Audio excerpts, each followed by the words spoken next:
Bom dia a todos.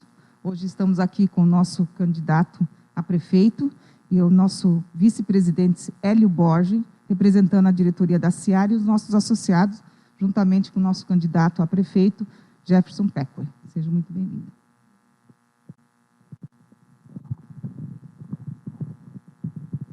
Bom dia, senhor Jefferson Peccori. A Ciar lhe dá as boas-vindas e eu quero que já agradecer pela sua presença nessa apresentação, aceitando o nosso convite. Bom dia aos nossos associados e bom dia a todos que nos assistem. Senhor candidato, eu farei agora a leitura de uma mensagem da diretoria da Ciar.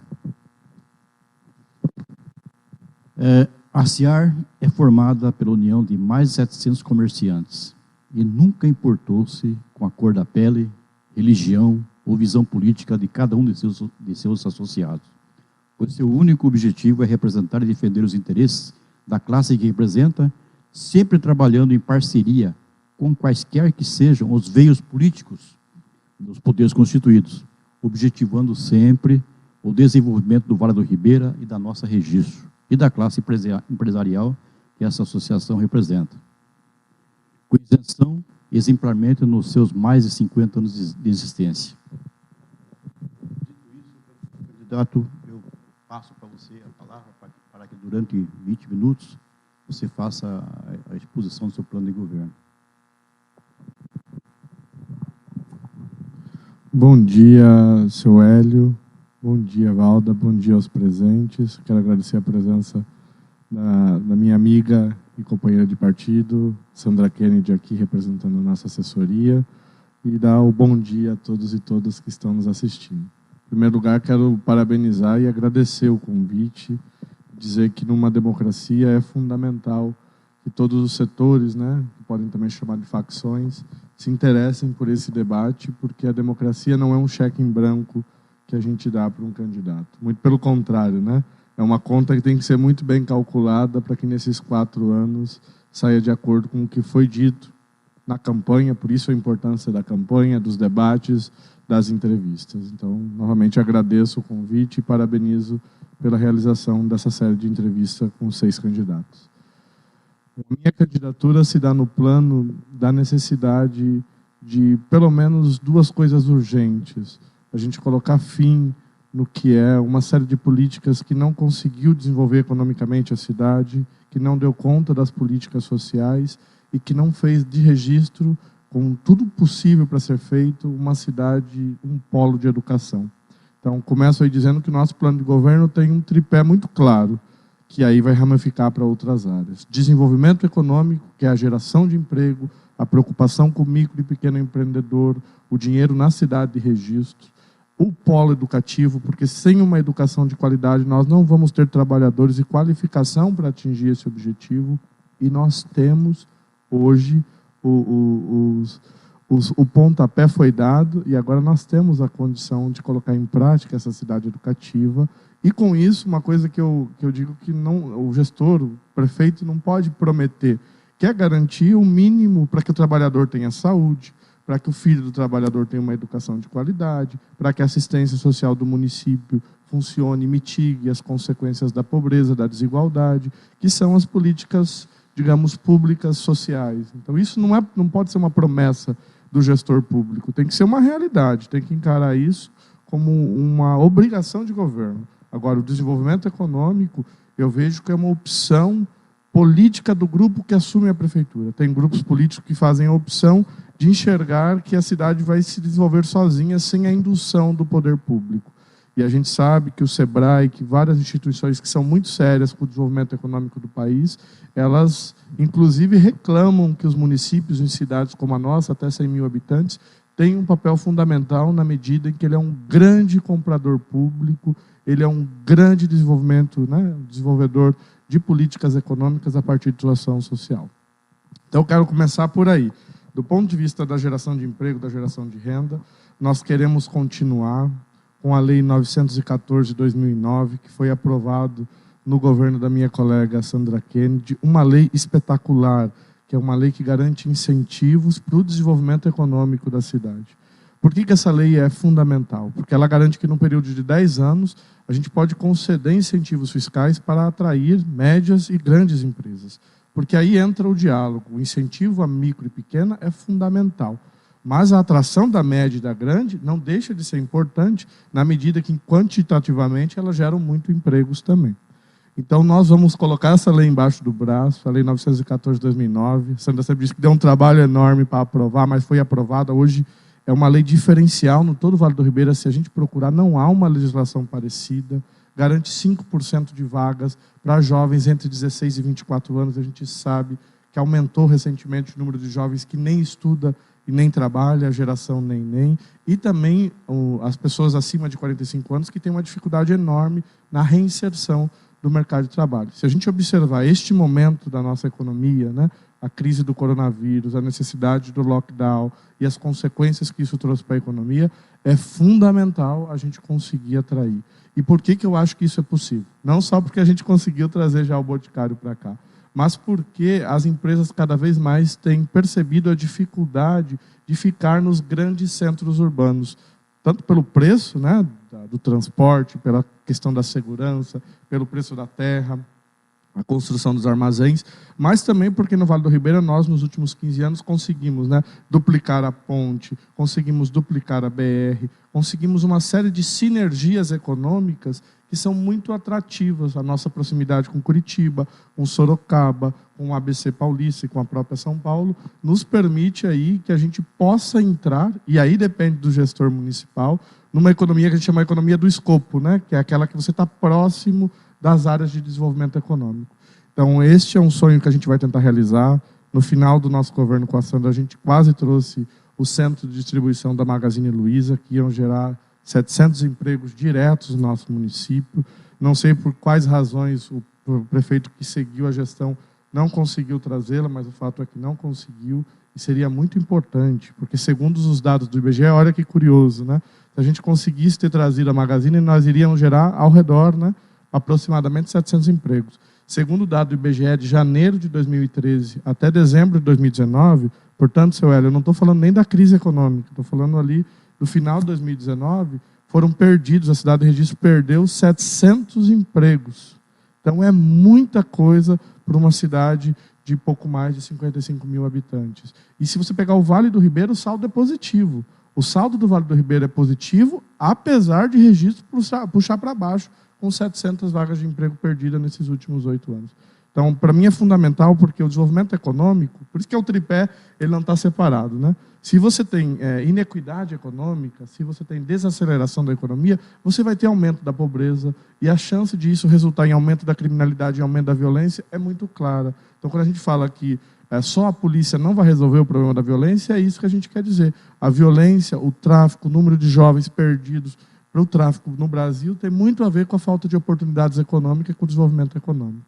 E aí nós queremos também usar a minha experiência. Eu sou formado em Relações Internacionais, trabalhei 3, 4 anos com a parte de comércio exterior, uma parte que eu gosto bastante.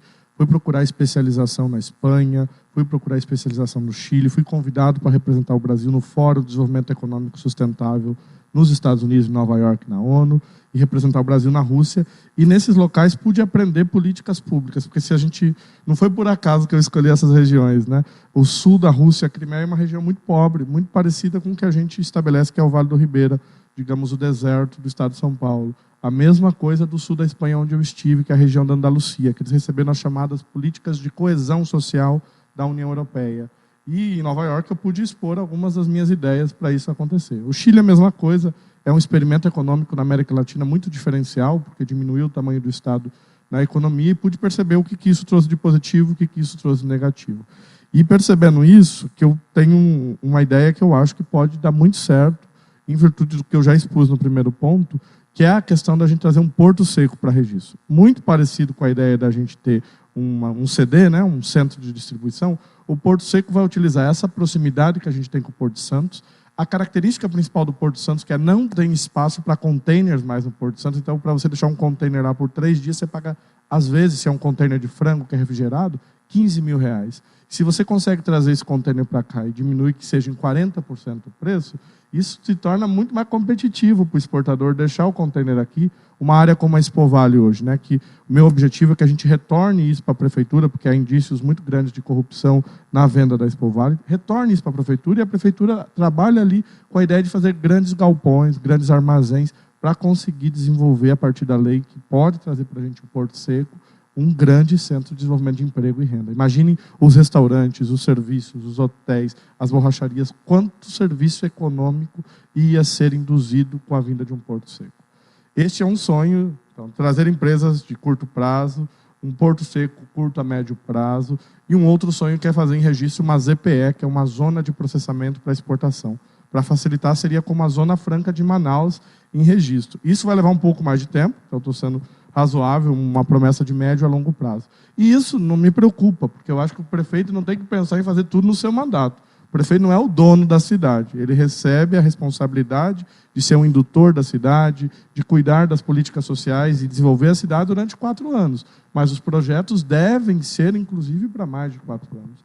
Isso é uma coisa que pode desenvolver muito a nossa cidade. São apenas dezenas dessas em todo o Brasil. Nós temos as condições propícias para isso, né?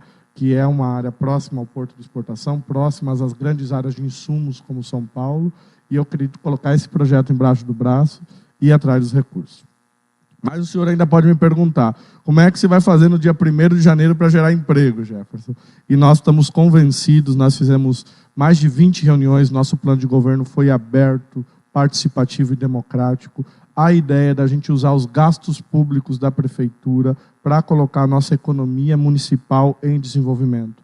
Atualmente são 5 milhões de reais que a prefeitura investe em compras públicas e a grande maioria dela fora do município de Registro. Então nós vamos colocar embaixo do braço a Lei 123 de 2006, a lei que dá privilégios para pequena e microempresa com licitações até 80 mil reais, porque não é só cumprir a lei, você tem que levar ao conhecimento das micro e pequenas empresas a existência da lei, como participar de um leilão, como se gabaritar para isso. Então, o papel do prefeito é muito mais do que dizer, não, vamos aplicar a lei. Ele tem que induzir a aplicação da lei. Então, fundamental a gente mostrar para as nossas micro e pequenas empresas que existe essa lei. E mais do que isso, algumas ainda vai ser muito difícil, né? A compra de uniformes, que é uma compra milionária, vai ser muito difícil a gente faturar isso em várias, 10, 20 compras de 80 mil reais. Então, a gente pensa em transformar em benefícios para, no caso dos uniformes, para as mães e para os pais da escola. Por que isso é muito interessante?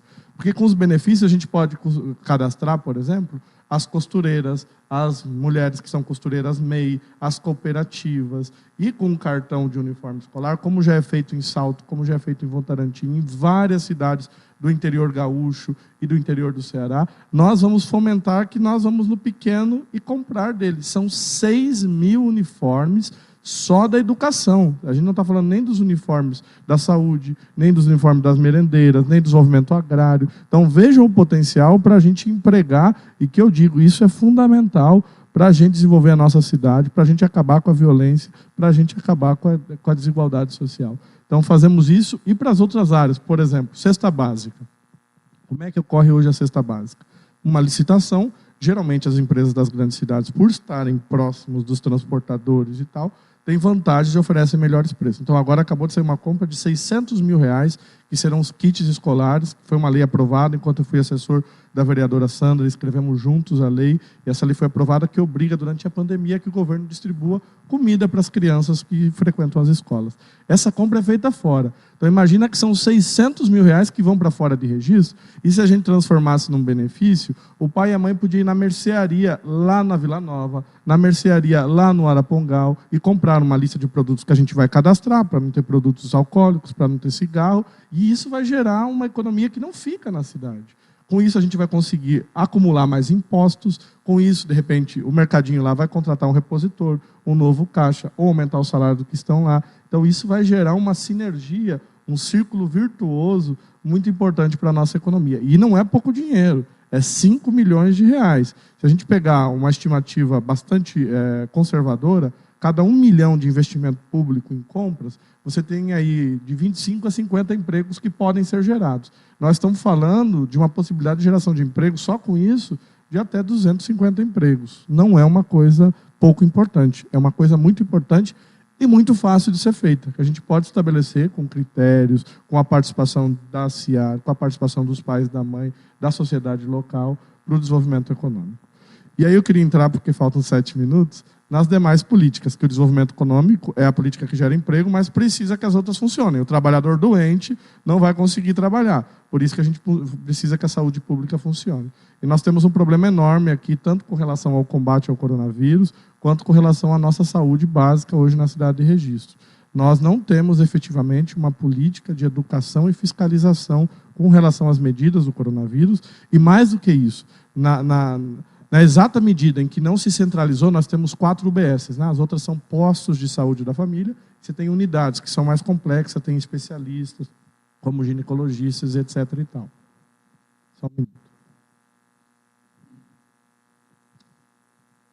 Na medida em que não se centralizou esse atendimento, nós perdemos a oportunidade da população ser atendida nos seus vários postinhos de saúde, digamos assim.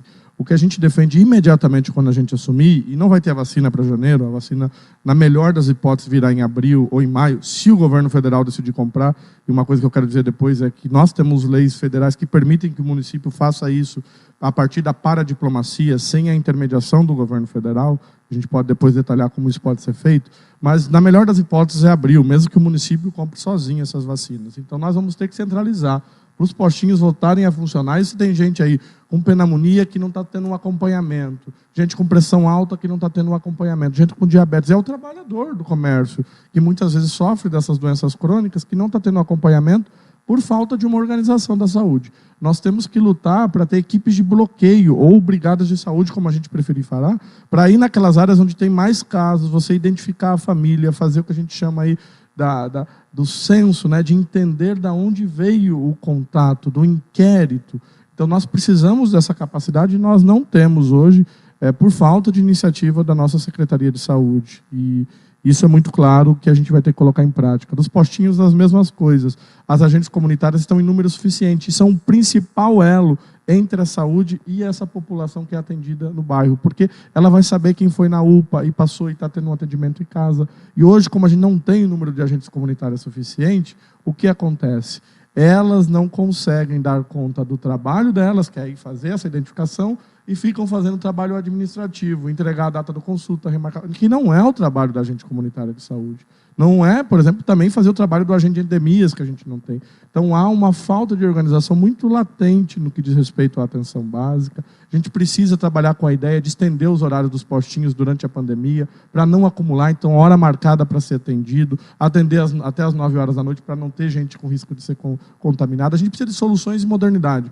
Eu acho que boa parte das nossas soluções da nossa cidade hoje passam pela modernização da gestão pública, por colocar cargos e técnicos com capacidade, não fazer das secretarias puramente entes políticos de um projeto político. A secretaria é um ente técnico do projeto político. Nós não podemos perder essa chance de discutir como vai ser a volta da pandemia se a gente não chama os técnicos, porque a realidade no centro é uma, mas quando você vai para o Xangri-Lá, a realidade é outra. Imagine a realidade no Votupoca, que está sem enfermeiro há mais de 6 meses.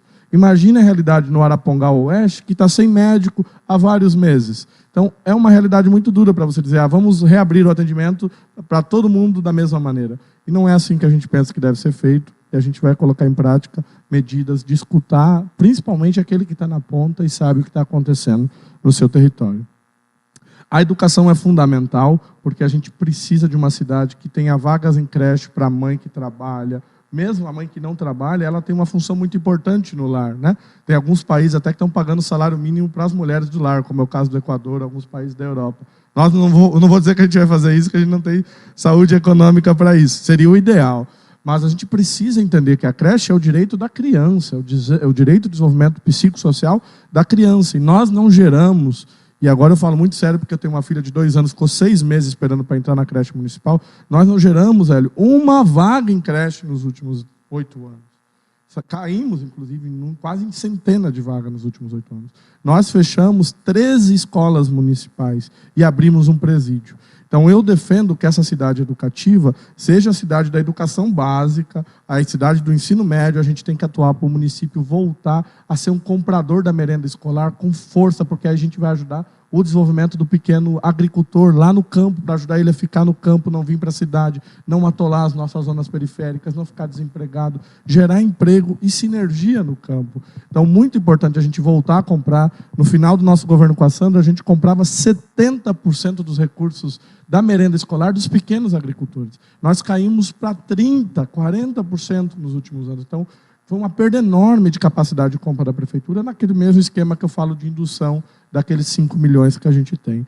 Então, a gente precisa recuperar as nossas escolas, eu digo também da capacidade de investir nos nossos profissionais da educação, que estão desvalorizados. A gente conseguiu, quando foi governo, fazer o concurso, fazer o plano de carreira, né, concurso para diretor, contratar mais profissionais. Hoje a gente precisa aprimorar esse sistema, voltar a ter formação para os professores, voltar a ter profissionais na educação, como psicólogos, como assistentes sociais, para identificar os gargalos e permitir o desenvolvimento da educação como um pilar fundamental para essa cidade, que eu chamo de uma outra cidade possível, que é uma cidade que gera emprego, uma cidade que casa as políticas sociais, né? O que é mais importante, emprego ou saúde? É uma política que é uma resposta que não dá para responder, né? No comércio, se o trabalhador estiver doente, ele vai contaminar mais gente, ele vai ser improdutivo, então ele tem que estar saudável. Como ele vai estar saudável se o PSF só tem uma consulta para 3 meses quando ele está doente?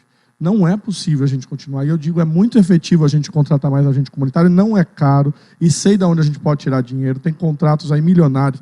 Por exemplo, nós temos profissional para fazer ultrassom, temos máquina, e a prefeitura terceirizou num contrato de mais de R$200 mil.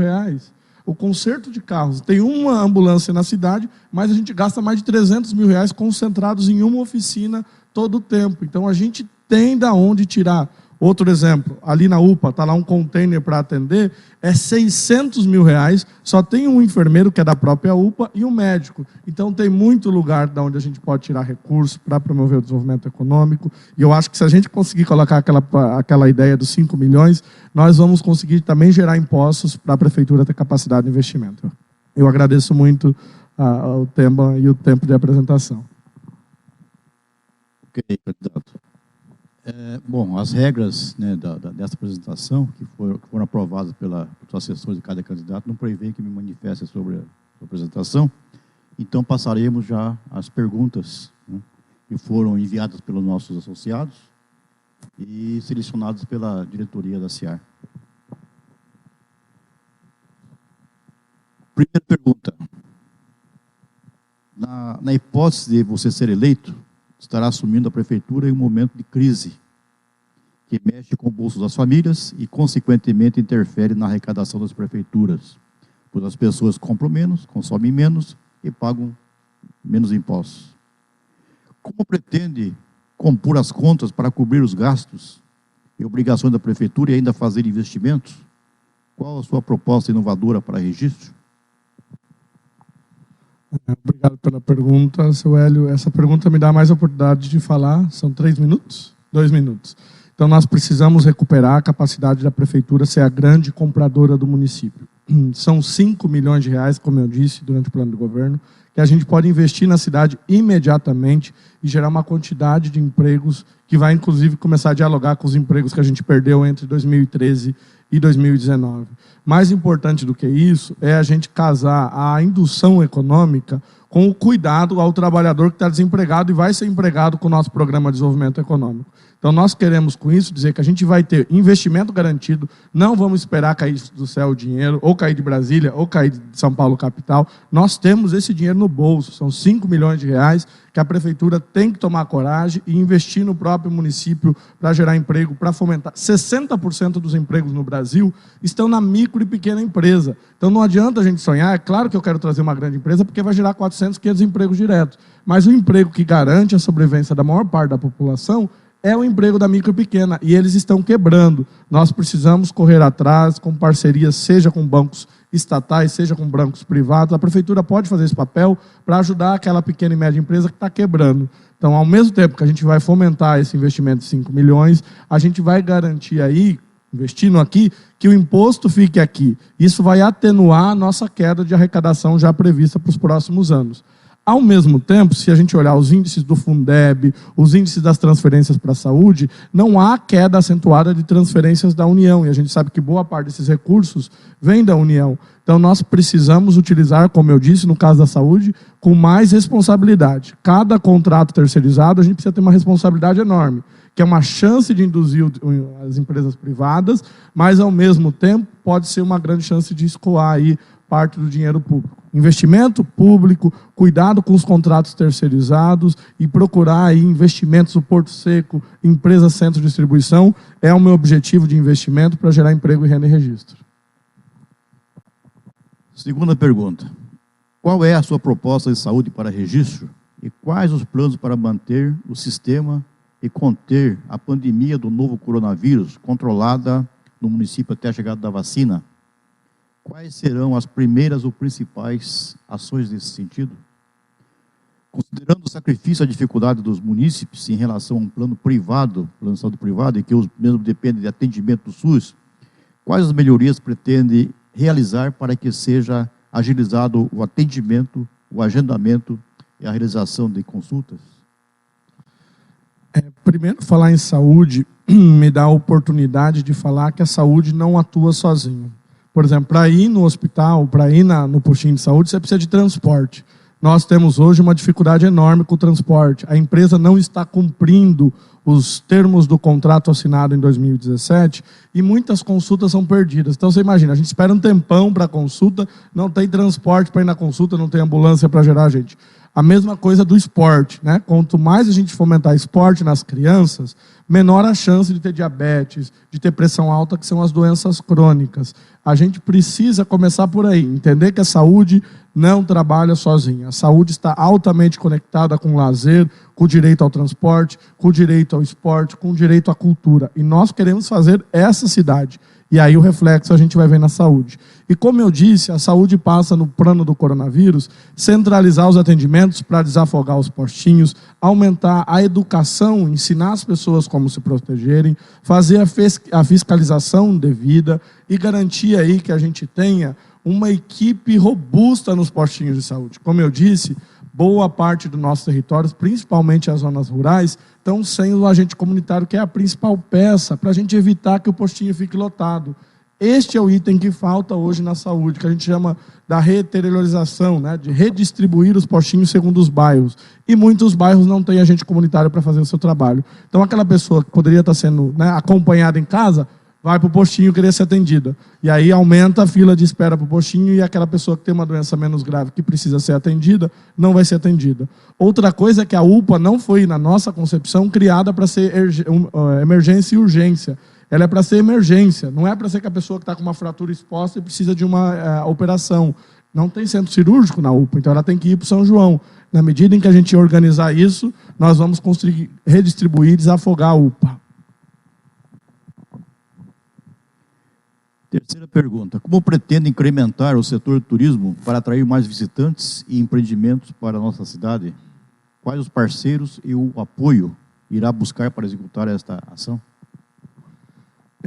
O turismo é o que a gente chama da economia criativa. É muito importante porque é um dos pilares da nossa região. Registro, apesar de não ter as mais belas paisagens, tem a maior gama de serviços. Então, nós podemos ser, com relação ao turismo, a cidade servidora, onde a pessoa vai dormir, onde a pessoa vai se alimentar, onde ela vai fazer compras no nosso comércio. Então, este é o nosso papel. Como é que a gente pode atrair o turista estrangeiro? Porque ele não vai vir sozinho. Os locais que deram certo, Costa do Sauípe, pega a região norte da África, são locais que vão procurar o turista. O que a gente tem hoje que é gratuito, que a gente pode usar? A Apex, Agência de Promoção de Exportações de Serviços e Produtos Brasileiros. A gente tem Apex em Dubai, tem Apex na Europa, tem Apex na Ásia. Então nós temos Apex em Cuba, nós temos Apex nos Estados Unidos, em Miami. É uma grande oportunidade da gente ter lá alguém para vender. A gente pode fazer isso de maneira individual, mas vai ser muito mais efetivo se a gente conseguir fazer isso regionalmente, com o apoio que tem do SESC, com o apoio que tem do SEBRAE, para a gente mostrar os nossos produtos e conseguir atrair, por exemplo, esse grande vínculo que a gente tem com o japonês. A gente sabe que o turista japonês é um dos que mais gasta dinheiro viajando para fora. Por que a gente não usa esse potencial? Claro, para isso nós precisamos que a Secretaria de Turismo funcione, que a gente reabra os 2 museus que a gente tem, Museu da Imigração Japonesa e o Museu Ribeirinha, valoriza a cultura africana, cultura indígena, os dois estão fechados. Então nós não temos museu nem para as nossas crianças da escola, nem para o turista. Reforçar a necessidade de a gente ter elementos culturais que sejam atrativos para a vinda do turista para registro, garantir então investimento, garantir parcerias público-privadas com empresas que têm muito interesse nessa área e chamar o setor de comércios e mostrar o quanto isso vai gerar desenvolvimento econômico para a nossa cidade, não vai poluir o meio ambiente e vai garantir que registro, e eu, e minha filha e todo mundo, possa ter a chance de ficar aqui com orgulho, uma cidade que gera emprego, gera renda e dá qualidade de vida. Quarta pergunta, em relação à mobilidade urbana, existe a polêmica em torno dos valores das passagens, horário reduzido, qualidade e higiene do transporte público. Qual o seu projeto para esse setor? Quais os parceiros e o apoio irá buscar para executar essa ação? O transporte público é um dos temas mais polêmicos, que é onde a população vê mais dificuldade. Então, antes de tudo e de mais nada, fiscalizar o contrato. A prefeitura tem fracassado na fiscalização dos termos do contrato. O grande problema do contrato de transporte coletivo, que é um contrato muito longo. Então, eu não posso prometer aqui que vou fazer grandes ajustes, porque o contrato já está assinado.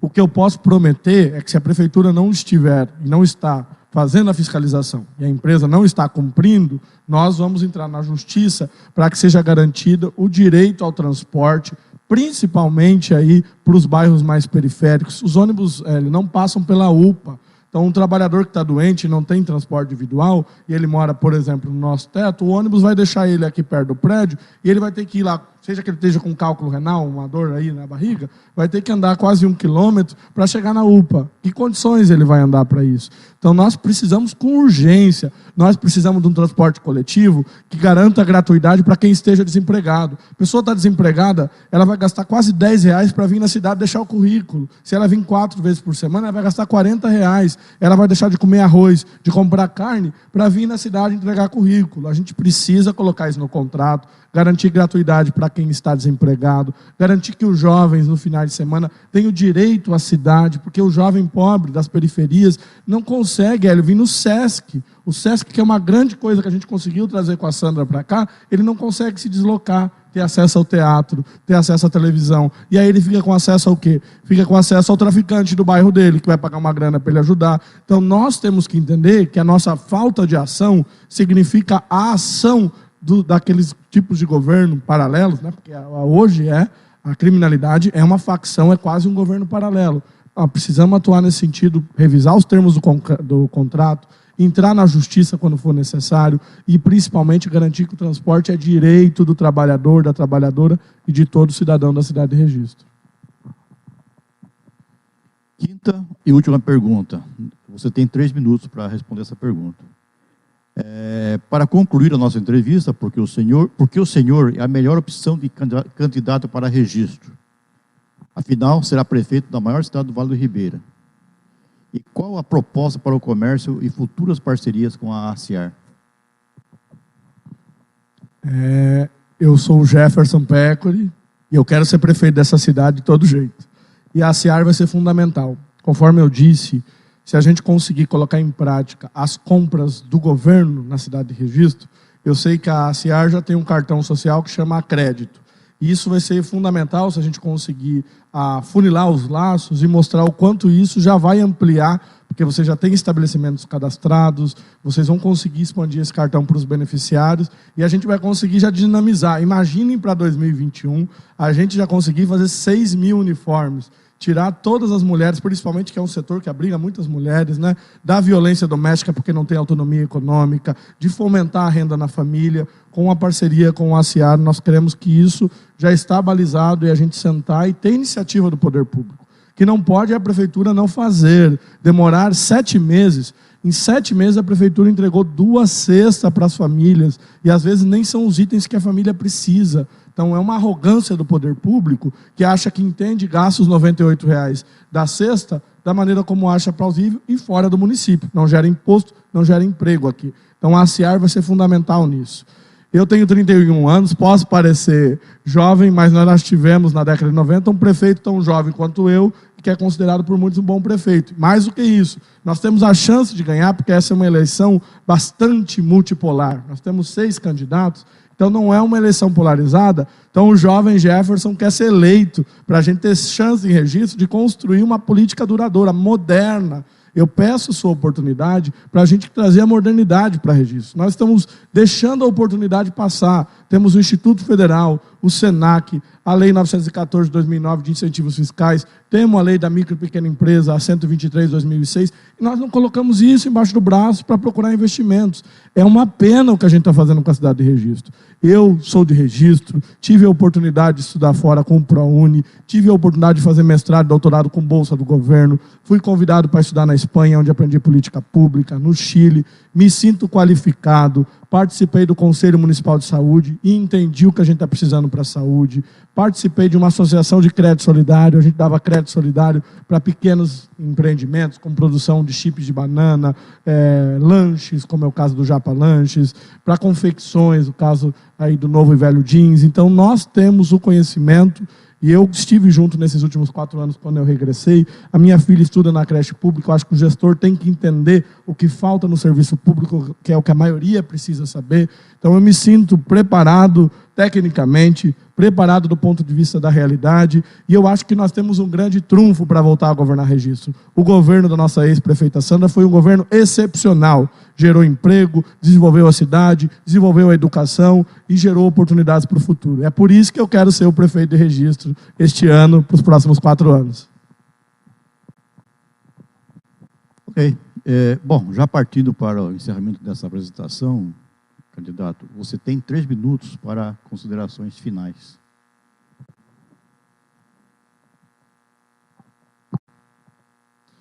Eu creio que é fundamental, e nós estamos numa daquelas encruzilhadas históricas no nosso município. Nós podemos escolher como a gente vai desenvolver a nossa cidade nos próximos 4 anos.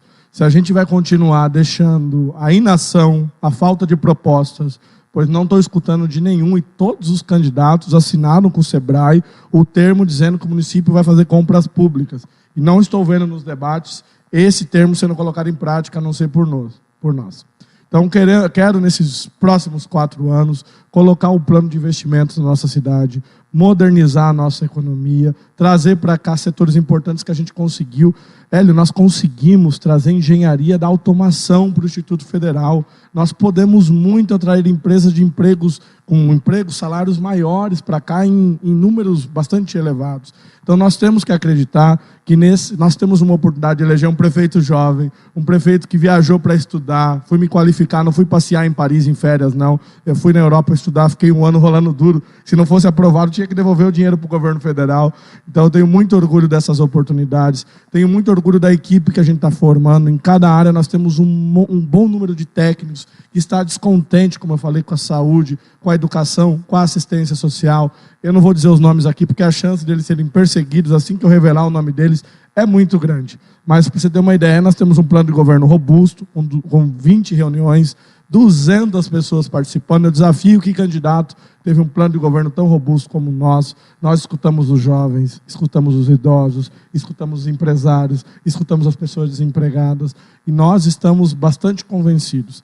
Nós precisamos retomar boa parte da cidade que a gente sonhou quando a Sandra foi prefeita, que foi capaz de trazer para cá o SESI e o SENAI, em diálogo com a Fiesp, que trouxe para cá o Instituto Federal, que trouxe para cá a Boticário, que trouxe para cá praças em áreas periféricas. Quando a gente fez uma praça tão bonita, igual aquela praça que a gente tem na Vila Nova, e aquela praça é para levar cultura e esporte para o jovem, não é para ficar cercada e fechada.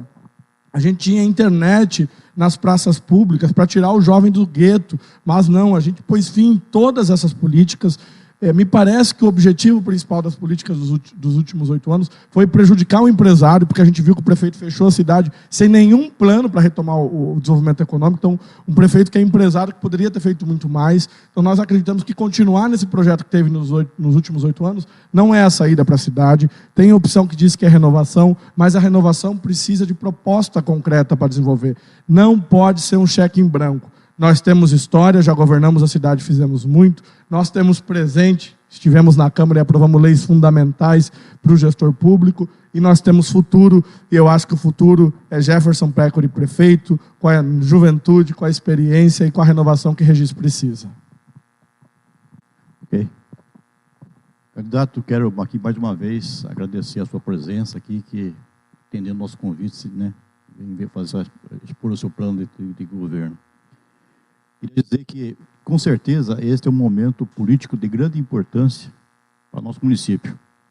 Quando a SIAR, enquanto instituição aglutinadora da força dos empreendedores que impulsionam o município e a região na economia, gerando emprego e renda para milhares de pessoas, e que de forma democrática, republicana, abre a palavra a todos os candidatos majoritários, oportunizando esse espaço para que nossos associados e a população em geral possam tomar ciência das propostas de cada um dos candidatos.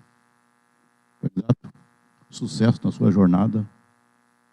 E como lembrança desse encontro, eu quero lhe fazer a entrega de um livro do presidente da FACESP, tá? O Alfredo Kutaiti.